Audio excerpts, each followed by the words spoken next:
A rapid change in the weather is already being noticed on some of the roads around the state. Driving north of the Twin Cities on I-94, we found a mixture of snow and ice falling from the gray skies near Monticello. Truckers pulled over because of strong winds. Others just needed a break. Just wind, and it's getting more slushy and it's going to be more slippery. And yeah, it's only expected to get worse tonight. Kate Raddatz is live in Mankato now, where they're expected to get hit hard. Not looking too bad, though, right now. Right, Kate?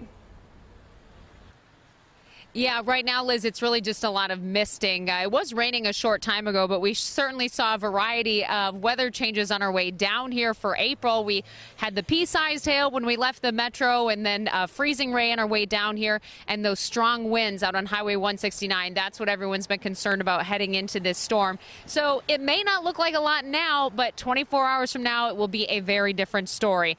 Gas stations tonight, they are packed. People filling up ahead of this storm. Here in southern Minnesota, they are probably going to get the worst of this storm tomorrow, where they could see 10 to 16 inches of snow, yes, in April. And there's a possibility, possibly for some sections of southwest Minnesota, maybe up to 2 feet. Now, the National Weather Service has already issued a blizzard warning for tonight into Saturday evening here. And again, with those high winds also being a concern, and warning people if they don't have to travel to not go out. Now, we did stop by one gas station where people were filling up, trying to get everything they needed before hunkering down.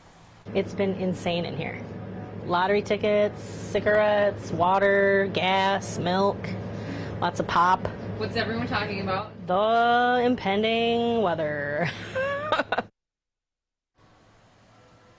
Talking about the weather. Well, the good news is we're going to be out here for you to be your eyes and ears of what is going on. So we're going to tell you more about what they're doing to prepare for this storm and just how we all feel about it. We'll have more in our newscast tonight at 10. I'm guessing I know. Lottery tickets, though, that's the way to go at this point.